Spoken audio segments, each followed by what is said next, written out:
장소로 들어갑니다. 세상의 신을 벗고서 주 보좌 앞에 엎드리리. 내 주를 향한 사랑과 그 신뢰가 사그러져 갈 때 하늘로부터 이곳에 장막이 덮이네.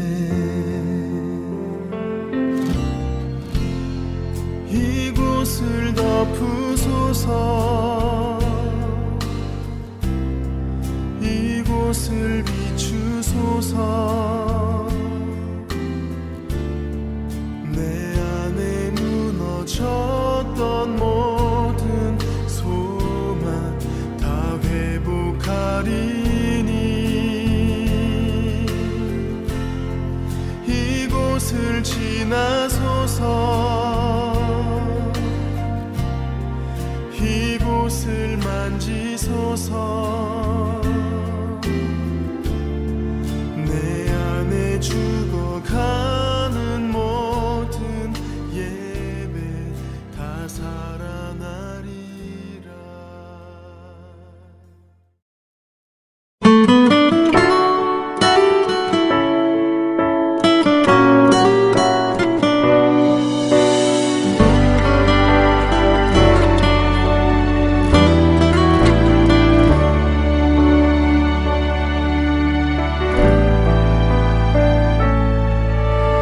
나를 버리고 그의 길을 가는 것 세상 그 무엇보다 어려움 내려놓음.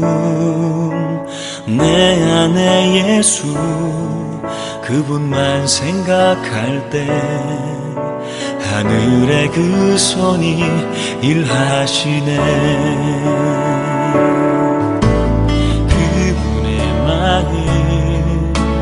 그분의 시선 그분의 원하심은 내 맘에 두는 것. 십자가 그 길 그곳에 나설 때에 주님 나를 통해 일하시네. 그 사랑 나를 살리신 그 사랑 하늘의 모든 영광 다 내려놓으신 내 삶도 그렇게 내려놓습니다. 주님 기뻐하시는 그 길 가렵니다.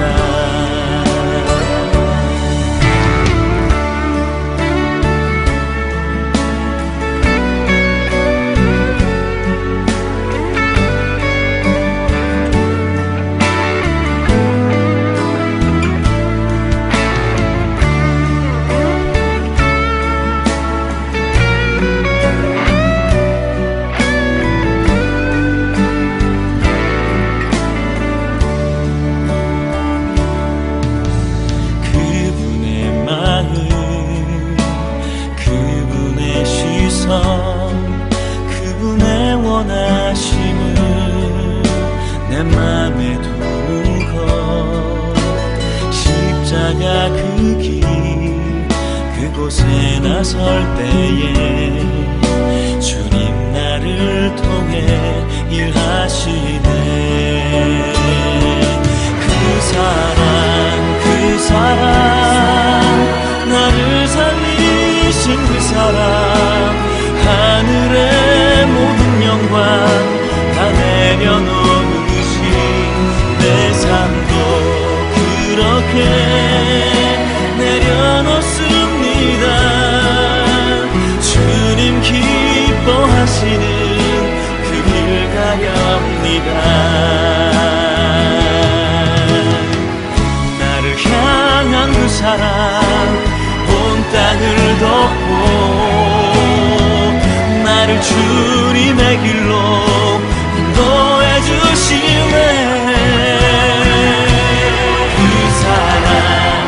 그 사랑, 나를 살리신 그 사랑, 하늘의 모든 영광 다 내려놓으신 내 삶도 그렇게 내려놓습니다. 주님 기뻐하시는 그 길 가렵니다. 내 삶도 그렇게 내려놓습니다.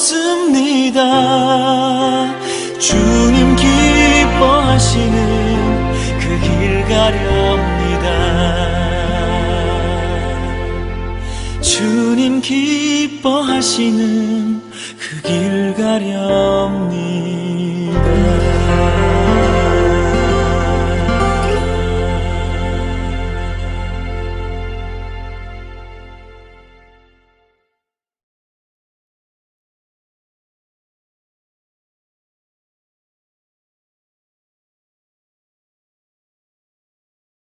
신자에게 있어서 성경 읽기는 참으로 중요합니다. 하지만 성경이 우리에게 전하는 메시지를 정확히 이해하면서 성경을 읽어가는 것은 생각보다 쉽거나 간단하지는 않습니다. 예를 들어서 예수님의 행적이 기록된 복음서를 읽을 때 우리가 성경을 펴고 한 장 한 장 넘어가면서 단순히 보이는 대로 평면적으로 성경을 읽어가면 일어난 사건과 사건들 사이에 얼마만큼의 시간이 흘렀는지 짐작하기가 어렵습니다. 그리고 이처럼 시간의 흐름을 이해하지 못하면 우리가 많은 사건들을 오해하기가 쉬운데, 그 중에 하나가 예수님께서 제자를 부르시는 일입니다. 많은 분들은 예수님께서 광야에서 40일 동안 금식을 하시고 갈릴리 호수의 가버나움에 이르러서 예수님께서 원하시는 베드로로부터 12명의 제자를 선택하고 부르셨을 때 마치 그들이 마법에 홀린 것처럼 모두 자기의 모든 것을 버리고 예수님의 제자가 된 것처럼 생각하기가 쉽습니다. 하지만 실제로는 그렇지 않았습니다. 예수님께서 처음 베드로로부터 마지막 세리 마태를 부르시는데 걸린 시간은 거의 1년이었습니다.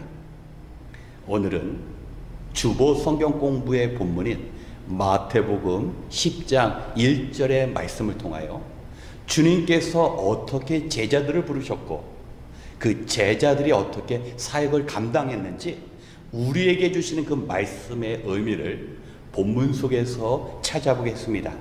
우리가 함께 마태복음 10장 1절의 말씀을 봉독하겠습니다. 예수께서 12 제자를 부르셔서 더러운 귀신을 제어하는 권능을 주시고 그들이 더러운 귀신을 쫓아내고 온갖 질병과 온갖 허약함을 고치게 하셨다. 아멘.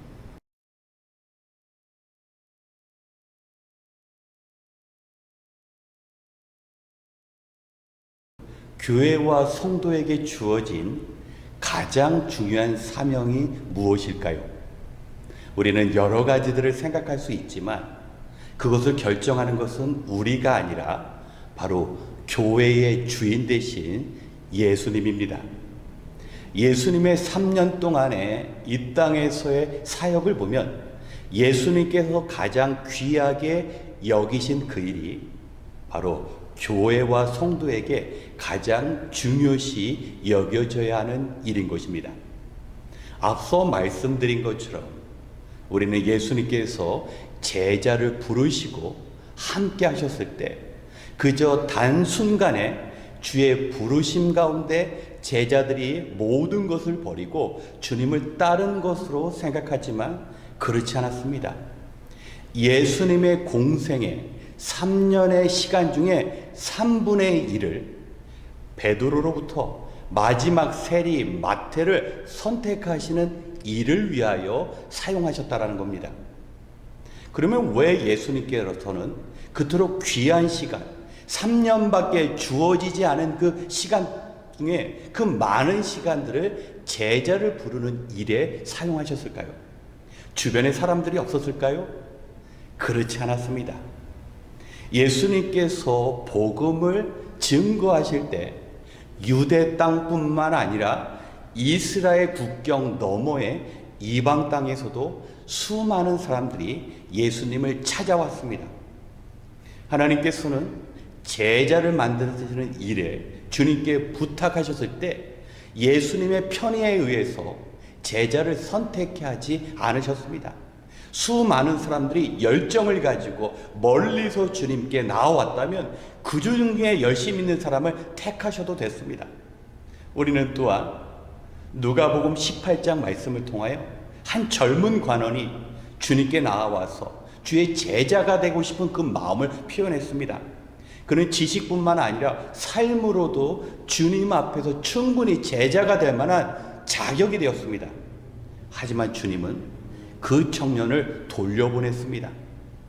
자신이 가지고 있는 것을 가난한 자들에게 나누어 주고 나서 주님을 따르라고 말씀하셨습니다. 이것만 보면 제자가 되는 길이 얼마나 어렵습니까? 그렇다면 베드로를 위시하여서 다른 11명의 제자는 과연 주의 제자가 될 만한 자격을 갖췄을까요? 그렇지 않았습니다. 우리가 살아가고 있는 이 세상에는요, 준비된 사람, 능력 있는 사람들을 선택하여서 하나의 조직을 움직이게 합니다. 많은 사람들이 찾아와서 그 중에 사람을 추려서 자신과 그 공동체에 필요한 인물들을 사용하여서 그 조직을 움직이게 합니다. 하지만 주님께서는 그런 방법을 사용하지 않으셨습니다. 예수님께서 첫 번째 가나의 혼인잔치에서 기적을 행하셨습니다. 요한복음 2장 말씀을 보면요, 그때 이미 예수님 곁에 제자들이 있었다라고 기록합니다. 물이 값진 포도주로 바뀌는 그 모습을 보고 제자들은 예수님을 믿기로 결정했습니다. 하지만 예수님을 믿는다라는 것이 곧 제자가 된다라는 것을 의미하지는 않았습니다.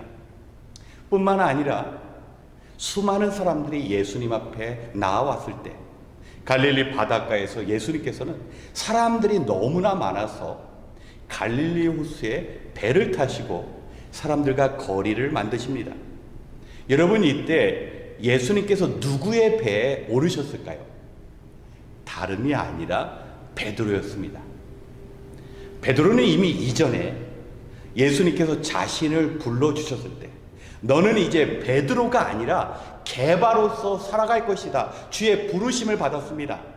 마치 가나의 혼인잔치에서 주님을 만났던 주님께서 택하신 제자들처럼 주의 부르심을 받았지만 베드로는 그 자리에서 주님의 말씀과 무관하게 고기를 잡고 있었습니다. 그런데 주님께서 다시 그들을 찾아오신 것입니다. 베드로는 주의 부르심 가운데 첫 번째 순종하지 않았습니다. 여러분, 왜 그럴까요? 여러분, 주의 제자로 살아간다는 것은 부르심 앞에 모든 것을 버리고 따라야 하는 일입니다. 제자들은 이것을 알았습니다. 예수님의 부르심이란 가족과 헤어지고 내게 있어서 정말로 중요한 고기잡이, 내 직업, 내 평생에 해왔던 것을 모두 포기하는 것을 알았습니다. 그래서 주의 부르심 앞에서 그들은 선뜻 응하지 못했습니다. 하지만 주님께서 그 12명의 제자를 선택하는데 1년이라는 시간을 허비하신 이유는 바로 그들에게 영적인 통찰력이 있기에 그들을 기다려 주신 것입니다. 오늘날 많은 사람들은 손에 무엇인가 가득 쥐고서도 살아가는데 두려움을 느끼며 염려합니다. 베드로와 같은 11명의 제자들도 마찬가지였을 것입니다. 아니, 지금 내가 이 어부로서 살아가는데도 생활하는데 많은 부족함이 있는데 주님께서는 내가 가지고 있는 것조차 내려놓으라는 그 말씀 앞에 베드로와 나머지 제자들은 주저했습니다. 고민했습니다. 그러나 찾고 찾아오시는 그 부르심 앞에 최종적으로 자신의 모든 것을 내려놓기로 결정한 것입니다. 여러분, 이 시대에 우리는 구원받은 하나님의 자녀이기에 주의 제자입니다. 그리고 주의 제자들에게는 반드시 사명이 주어집니다. 그것은 무엇입니까? 바로 복음을 증거하는 일입니다. 하나님께서는 저와 여러분을 구원하시기 위하여 예수님을 이 땅에 보내셨습니다. 그리고 예수님께서 30년 동안 평범한 몫으로 사시다가 이제 3년의 시간을 통하여 제자를 만드시고 십자가에 달려 죽으셔서 인류를 향한 구원의 길을 여셨습니다. 그러나 그 구원에 관하여 열린 일들은 제자들에게 주어진 사명이었습니다.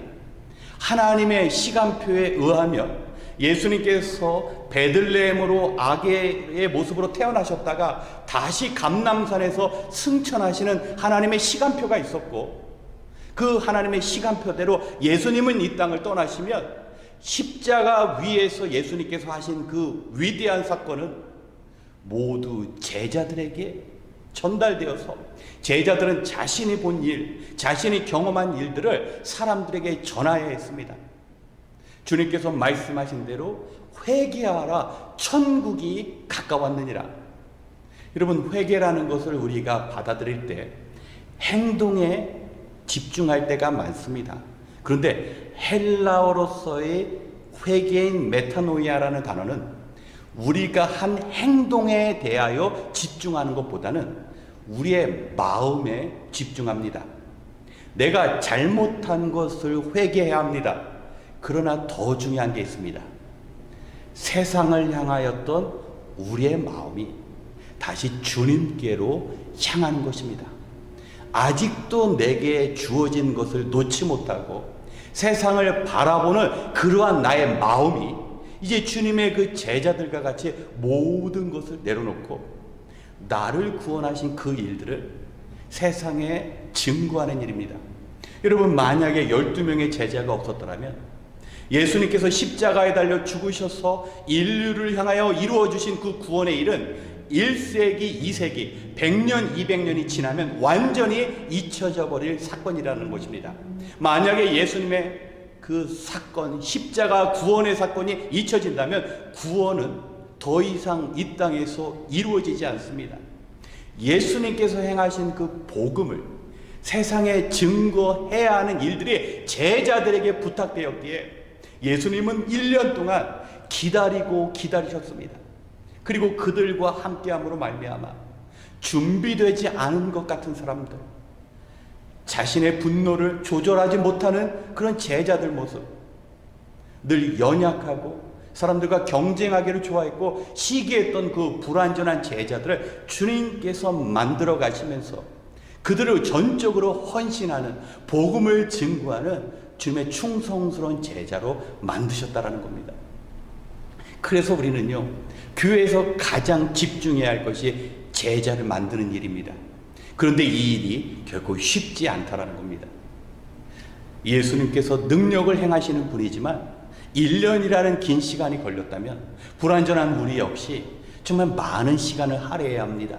그리고 서로를 위해 기도해야 합니다. 우리 모두 제자의 모습으로 서야 우리가 제자로서 복음 증거하는 일, 세상을 향하였던 우리의 마음이 다시 주님께로 향했던 것처럼 세상 사람들의 그 마음을 주님께로 향하게 하기 위한 그 일을 감당하기 위하여 우리 교회는 최선을 다해야 하고 우리에게 주어진 그 최고의 사명으로 받아들일 수 있어야 합니다.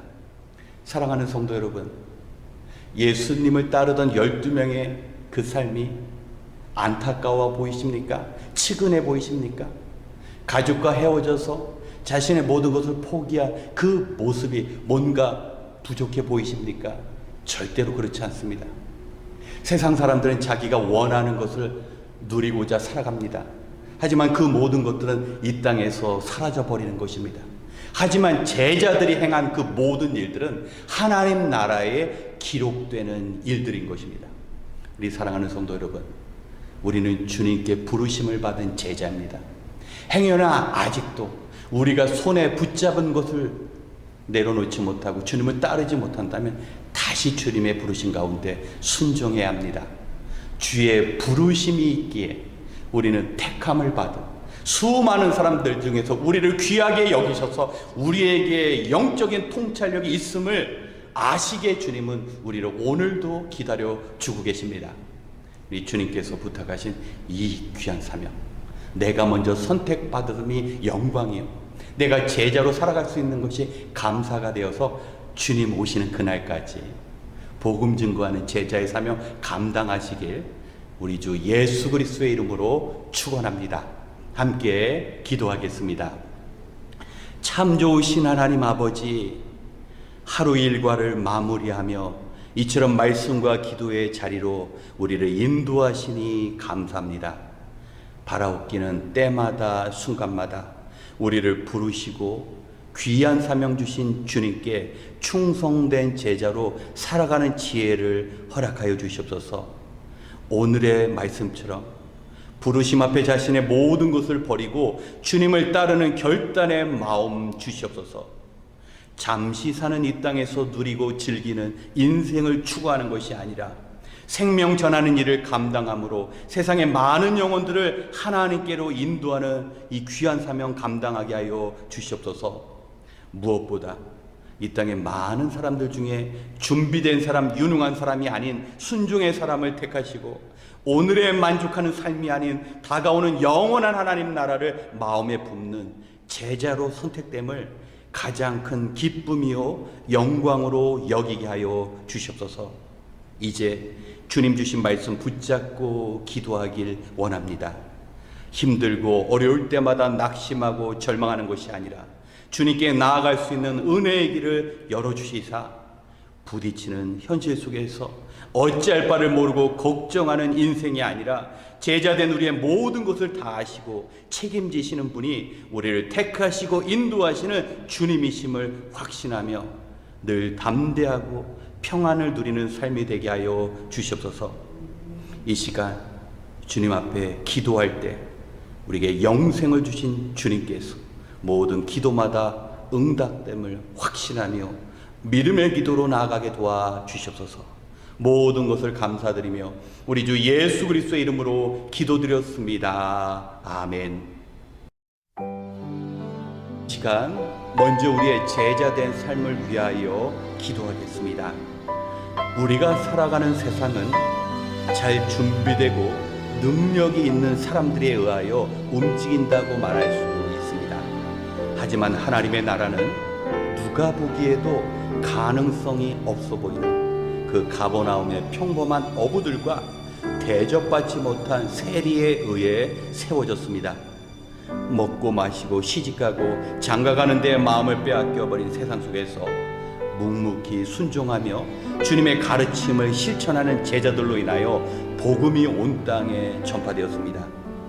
평범하게 살다 죽을 사람들을 부르셔서 생명 전하는 위대한 사역을 우리에게 주셨음에 우리는 먼저 감사해야 합니다. 지금은 힘들고 외롭지만 주님 가신 그 길 따라갈 때 부르심에 수고한 종들을 위한 천국잔치에 들어갈 수 있습니다.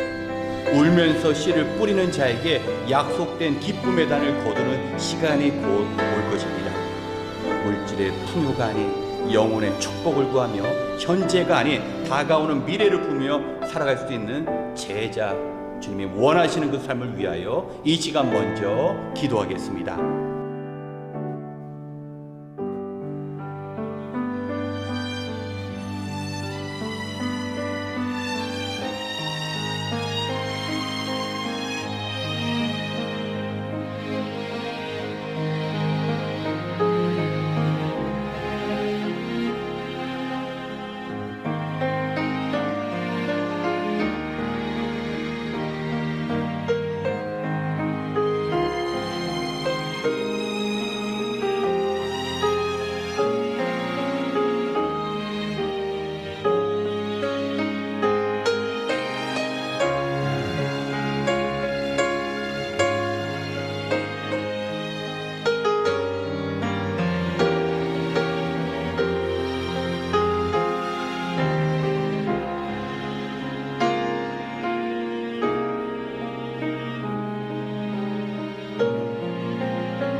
번째, 우리 교회에 주신 복음 증거의 사명을 위하여 기도하겠습니다. 지금도 우리 자신을 포함하여 많은 사람들이 절망 가운데 살아갑니다.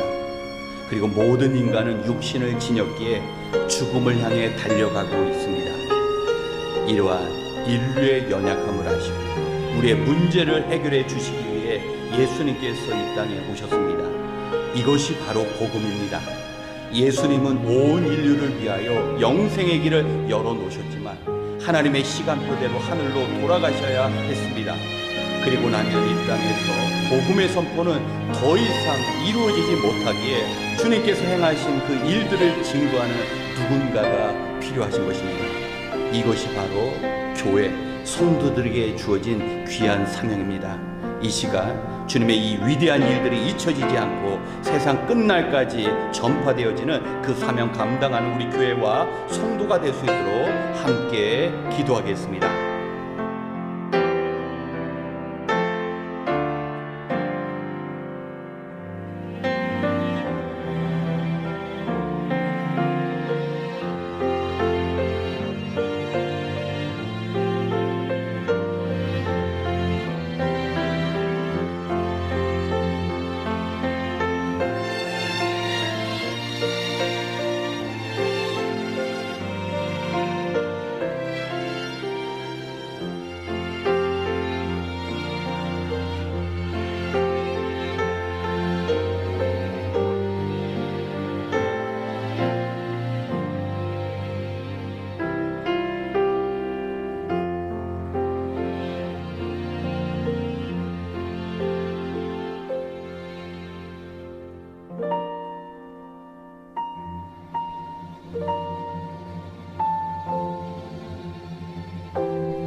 마지막으로 선교 사역을 위하여 기도하겠습니다. 세계 곳곳에는 이 세상을 향한 복음의 비전을 완성하기 위해 수고하시는 선교 단체와 선교사님이 있습니다. 주님의 부르신 가운데 선교사님들이 땅 끝까지 복음을 증거하라는 그 명령을 감당할 수 있는 환경과 능력을 위해 우리가 기도하고 협력해야 합니다. 많은 선교사님들이 참으로 열악한 환경 속에서 한 영혼 한 영혼을 주님께 인도하고자 맡겨주신 그 복음 증거의 사명을 지금도 감당하고 있습니다. 선교사님들이 변함없이 주님 보여주신 그 열심으로 이방의 영혼들을 돌보고 있습니다.